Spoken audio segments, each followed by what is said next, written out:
Au nom du Père et du Fils et du Saint-Esprit. Amen. Nous sommes le mercredi 10 juillet 2024, dans la 14e semaine de l'année Père.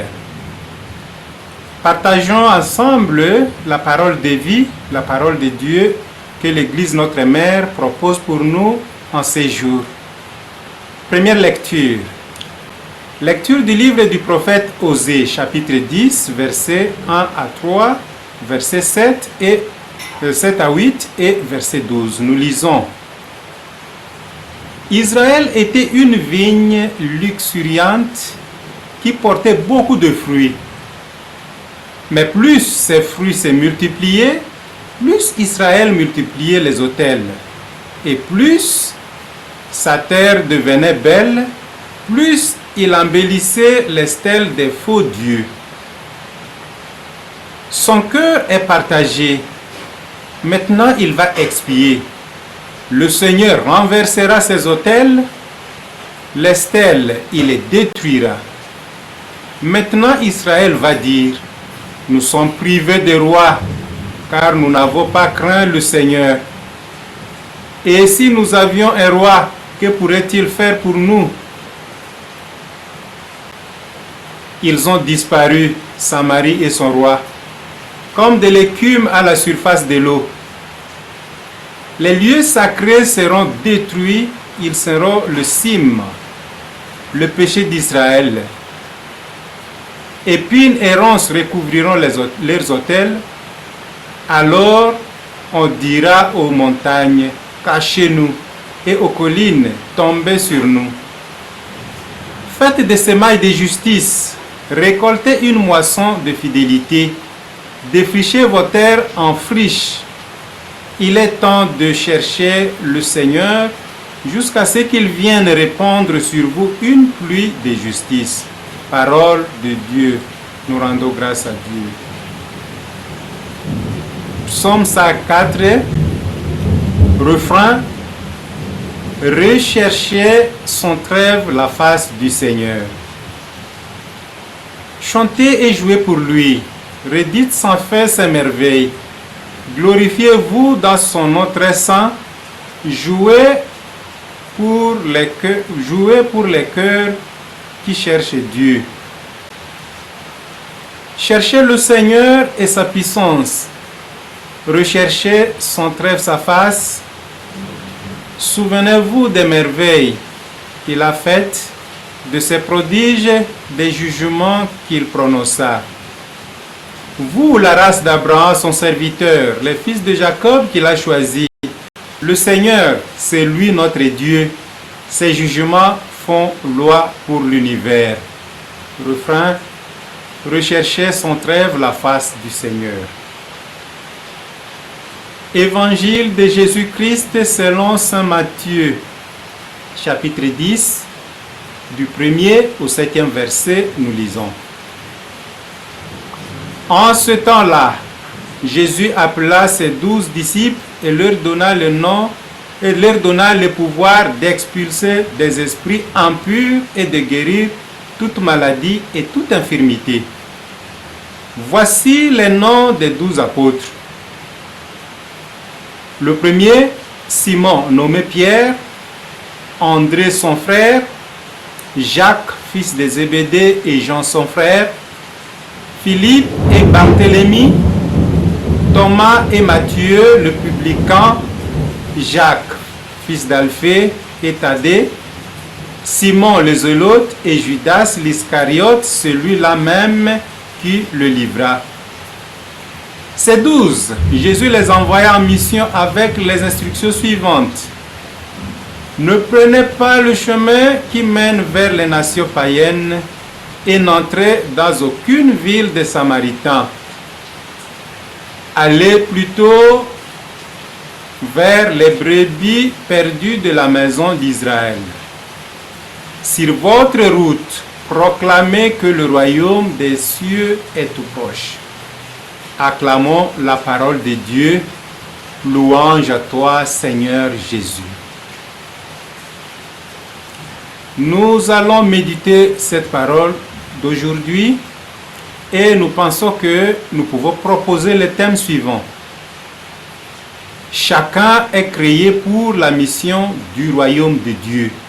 Donc, Dieu a un plan sur chacun, sur chaque homme, chaque femme qu'il a créé en vue de participer ou de contribuer à l'édification de son royaume.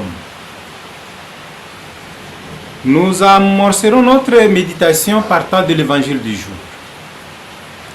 Puis Jésus appela ses 12 disciples et leur donna l'autorité pour chasser les esprits impurs et guérir toute maladie et toute infirmité. Voici les noms des 12 apôtres.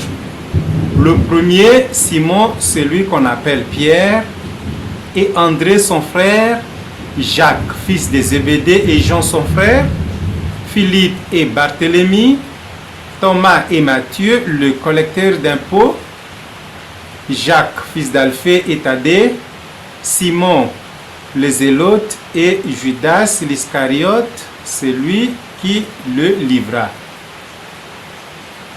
Jésus envoya les 12 en mission. Il les appelle. C'est une invitation qui implique un intérêt de la part de Jésus pour eux. Jésus veut leur faire cette noblesse de les associer à sa mission, à sa propre mission de sauver les hommes, de racheter l'humanité.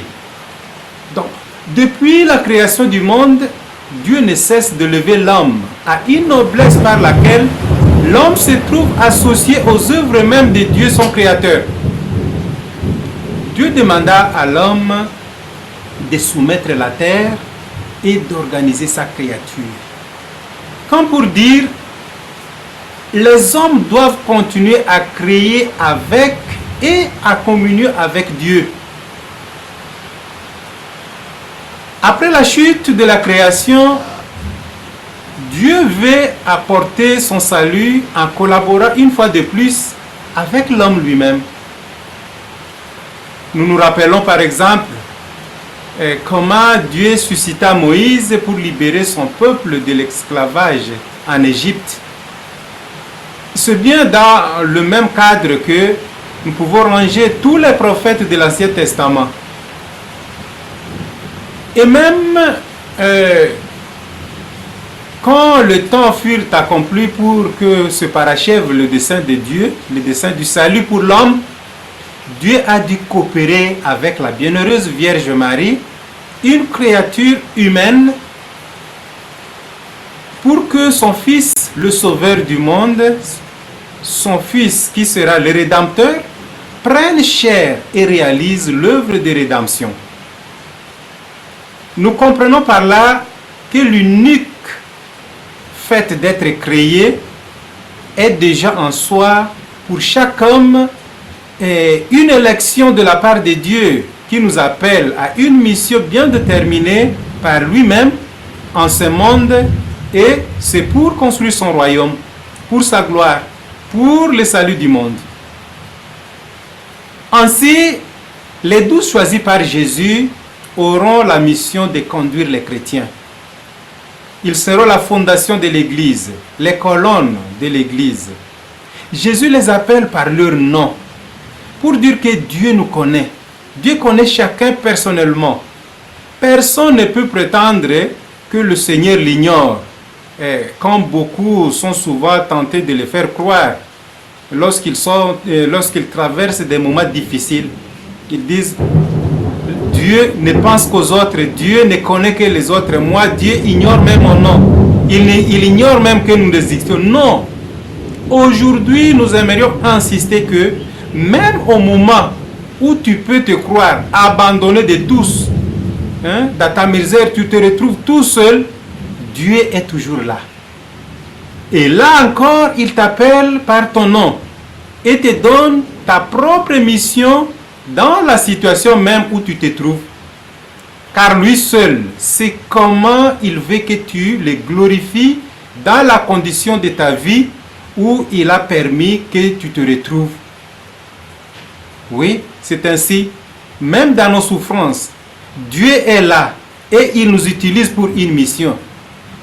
Il faut que nous les comprenions bien. Dieu n'abandonne personne et Dieu ne délaisse personne.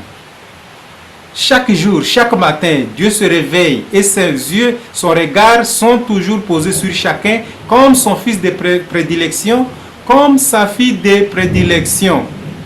12 disciples sont devenus les 12 apôtres.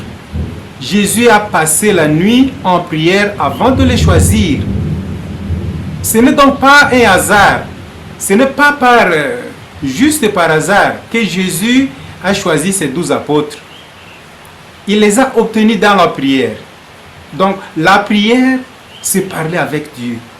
Jésus collabore avec son Père dans tout ce qu'il fait. Dans cette prière, il obtient les 12 qu'il devra confirmer comme ses apôtres. Et ceux-ci deviendront ses collaborateurs directs. Et c'est à eux qu'il va donner tout le pouvoir. Tout pouvoir m'a été donné au ciel et sur la terre. Et moi-même, je vous donne le pouvoir que j'ai reçu. Voilà ce que fait Jésus avec ce qu'il choisit. Ce que fait Jésus avec toi quand tu es devenu chrétien. Dans cette prière à son Père, Jésus sait que c'est eux que le Père a choisi. Donc, son choix n'est pas son propre choix personnel, mais c'est le choix de son Père, le choix qu'il a obtenu dans la prière. Il a obtenu la vie de son Père dans la prière et c'est son Père qui a désigné ces 12. Nous aussi, nous sommes appelés, choisis par lui. Jésus nous a appelés par notre nom et dans cet appel, nous sommes à lui. C'est Dieu qui nous confie à lui. Nous avons fait notre demeure chez lui en acceptant qu'il habite notre cœur. Nous acceptons aussi de pénétrer dans son cœur plein d'amour. Nous sommes désormais comme lui, des envoyés. Car il ne nous faut plus jamais perdre cette attitude des disciples, de l'envoyé. Donc, de celui qui doit exécuter l'ordre de son maître, qui doit travailler pour la gloire de son Seigneur. Un envoyé qui ne doit rien faire sans l'approbation préalable de son chef, du chef de l'entreprise, et c'est-à-dire de son Dieu lui-même. Car nous vivons, nous agissons pour Dieu, pour la gloire de Dieu. Nous accomplissons les œuvres que Dieu nous donne pour la venue de son règne. Alors, nous devons être prudents, ne pas nous proclamer nous-mêmes, ne pas rechercher notre gloire dans tout ce que nous faisons, quel que soit le privilège que l'Église nous donnera, c'est toujours pour la gloire de Dieu et nous devons nous y prendre avec humilité. Nous devons nous prendre avec humilité. Le chef d'œuvre, c'est Dieu lui-même. Et dans cette mission, tout ce que nous pouvons, tout ce que nous devons, nous devons le recevoir de Dieu. Nous devons toujours être connectés à Dieu par la prière et par la méditation de la parole de Dieu. C'est là que nous allons découvrir la volonté de Dieu dans ce que nous faisons chaque jour, dans ce que nous voulons faire. Et c'est là que nous découvrirons que nous sommes toujours en harmonie avec Dieu, en harmonie avec sa volonté. Donc, à sa suite, nous offrons notre vie pour lui. À la suite de Jésus, nous offrons notre vie pour Dieu. Nous demeurons unis à Jésus, notre Sauveur. Nous lui appartenons. C'est dans un même appel de Jésus que nous nous retrouvons pour former une communauté nouvelle, une famille nouvelle, un royaume nouveau, un royaume de prêtres et de prophètes pour son Père. Tels sont les 12 que Jésus envoya après leur avoir donné les injonctions suivantes. Ne partez pas sur le chemin des non-juifs, donc vers les païens, et n'entrez pas dans une ville des Samaritains. Allez plutôt vers les moutons perdus de la maison d'Israël. Jésus est l'envoyé du Père. Il demeure dans le cœur du Père. Et nous, envoyés par Jésus, nous demeurons En Jésus, nous demeurons dans le cœur du Père à travers Jésus. Cet appel entraîne pour chacun de nous des responsabilités. Le message est un message du salut, de confiance et d'espérance. Un message de joie. Il transforme et il vivifie. Il est capable de toucher chaque personne au plus profond de son être. Là est notre force. Jésus nous envoie vers les brebis perdues de la maison d'Israël.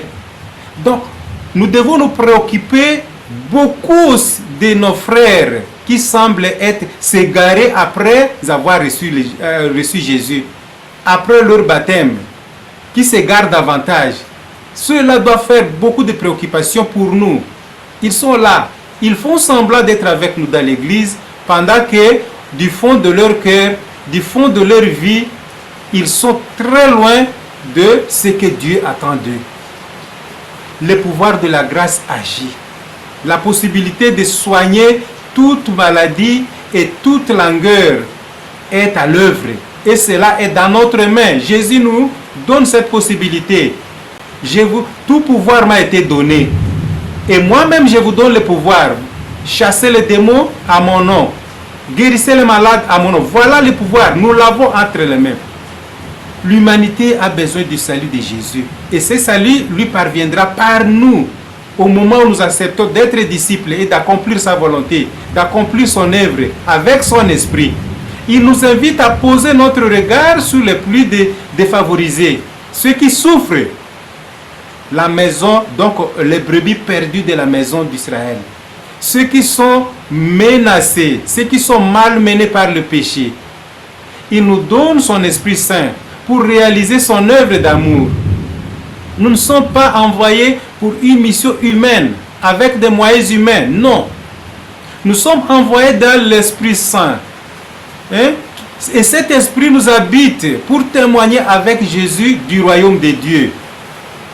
L'Évangile nous dit encore, en chemin, proclamez que le règne des cieux s'est approché. Oui, nous qui sommes appelés par Jésus et les apôtres qui ont été appelés par Jésus ne font qu'un. Non seulement un dans l'unité de leur mission, mais aussi dans l'unité, dans l'intimité, le fait d'être au cœur, donc d'être en communion d'amour entre eux et avec leur Seigneur. Nous voulons vivre du royaume de ce nouvel amour apporté par Jésus pour proclamer qu'il est tout proche. Le faire connaître, c'est faire connaître notre joie, notre espérance dans ce monde où tout semble aller très mal. C'est annoncer la bonne nouvelle aux autres qui sont déjà découragés par exemple. Les rencontrer dans leur situation présente, dans des conditions de vie qui les submergent et qui les torturent peut-être de détresse. C'est cela le témoignage de notre mission.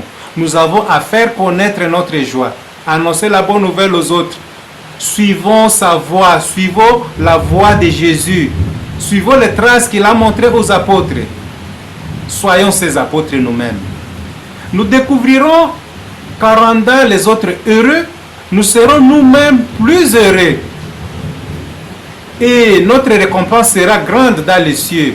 Quelle est cette récompense? La vie en abondance, la vie éternelle. Ce trésor, ce n'est pas que pour nous. Il est aussi déjà pour tous les autres qui, de loin ou de près, portent cette espérance qui nous anime. Il nous faut le partager. Il nous faut transmettre cette espérance et cet amour. Et faire que le plus grand nombre de nos frères rencontrent Jésus et soient heureux. Lorsqu'on est en Jésus, son esprit habite en nous. Et la manifestation de cet esprit, comme le dit nos frères du renouveau charismatique, catholique, la manifestation de cet esprit de Dieu, la manifestation du Saint-Esprit, c'est la paix et la joie. Voilà. Donc, nous devons désirer que tous nos hommes tous nos hommes en détresse aujourd'hui rencontrent Jésus et finalement que l'Esprit de Jésus les habite pour qu'ils soient comblés de paix et de joie. L'amour de Dieu et sa miséricorde sont tellement grands. Nous demandons au Père le courage de Jésus pour vivre ensemble comme des frères et annoncer le royaume pour lequel le Christ a souffert et a offert même sa vie. Jésus qui nous a appelés veut que de nouveaux amis, c'est-à-dire les disciples que nous sommes, vivent dans l'Esprit Saint. C'est le mystère de l'Église, de ce que le Père a choisi pour proclamer le royaume de Dieu. Pour proclamer que ce royaume est déjà proche, pour proclamer que ce royaume est déjà parmi nous sur la terre, pour dire en d'autres mots que le royaume de Dieu est parmi nous. La manifestation de ce royaume est bien sûr la vie d'amour que nous partageons et qui culmine dans la paix et la joie pour tous, pour ainsi éclairer et par ce fait parvenir à éclairer ce monde, à lui redonner l'espoir, ce monde englouti par les ténèbres de la haine, de la division, de l'égoïsme, de la cupidité d'argent et de pouvoir, et tout cela qui culmine dans la violence et dans l'oppression de l'homme par l'homme. Pour clôturer notre méditation d'aujourd'hui, nous allons demander à Dieu la grâce de nous reconnaître comme des appelés et des envoyés pour vivre mieux du royaume de Dieu que nous annonçons. Que le Seigneur nous bénisse et bénisse ces nouveaux jours au nom du Père et du Fils et du Saint-Esprit. Amen.